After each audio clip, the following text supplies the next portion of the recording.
She repeatedly called me lungi wala, lungi wala. You should know, you should take your seat.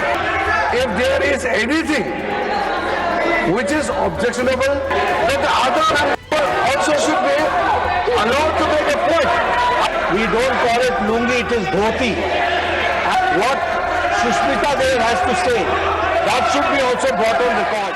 संसद के monsoon सत्र के दौरान बुधवार को राज्यसभा में उस वक्त हंगामा खड़ा हो गया जब सीपीआई-एम के सांसद जॉन ब्रिटास ने दावा करते हुए कहा कि एक सदस्य द्वारा उन्हें लुंगीवाला कहा गया। उन्होंने ऐसा कहे जाने पर आपत्ति जताई और इसे सदन की गरिमा और सम्मान से जोड़ा है।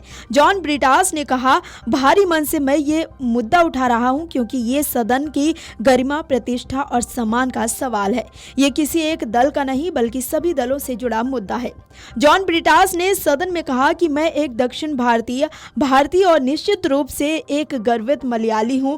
इस पर सभापति ने टोकते हुए कहा कि कोई दक्षिण भारतीय या उत्तर भारतीय नहीं होता, हम सब सिर्फ भारतीय हैं।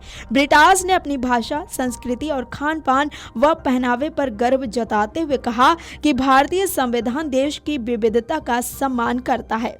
उन्होंने कहा कि अगर आप मुझसे पूछें कि जब मैं इस सदन से विदा होऊंगा, जो बहुत जल्द हो सकता है, तो इस सदन से मेरी सबसे बड़ी सीख क्या होगी, तो मैं निश्चित रूप से कहूंगा कि वो विविधता होगी। यही विविधता इस देश की एकता को एक अनूठे तरीके से कायम रखती है। उन्होंने कहा कि कुछ दिन पहले एक ऐसी सदस्य जिनका वो बहुत सम्मान करते हैं, उस समय उन्हें परेशान कर रही थी। वो जब वैधानिक प्रस्ताव के प्रस्तावक के रूप में अपनी जिम्मेदारी निभा रहे थे। ब्रिटास ने आरोप लगाया और कहा कि हम एक दूसरे से बहस कर सकते हैं, मौखिक तकरार भी हो सकती है, लेकिन उन्होंने बार बार मुझे लुंगी वाला कहकर संबोधित किया। सांसद जॉन ब्रिटास के इस बयान पर संसदीय कार्य मंत्री किरेन रिजिजू ने सभापति से कहा कि संबंधित सदस्य को बुलाकर दोनों पक्षों को सुना जाए और उसके बाद सभापति जो उचित समझे उस पर निर्णय ले। रिजिजू ने सभापति से कहा कि आप संबंधित माननीय सदस्य को बुला सकते हैं और उनकी बात भी सुन सकते हैं। इसके बाद आप जो निर्णय उचित समझें वो ले सकते हैं। तो वहीं सभापति सीपी राधाकृष्णन ने सदस्यों को नसीहत दी कि वे एक दूसरे की भावनाओं और संवेदनाओं का सम्मान करें। उन्होंने कहा कि सदन में सदस्यों द्वारा भाषण के दौरान असम्मानजनक और अशोभनीय टिप्पणियां किए जाने के कई मामले उनके संज्ञान में आए हैं। सभापति ने कहा, माननीय सदस्यों को बहुत सावधान रहना चाहिए कि वे साथी सदस्यों की भावनाओं और संवेदनाओं को ठेस न पहुंचाएं।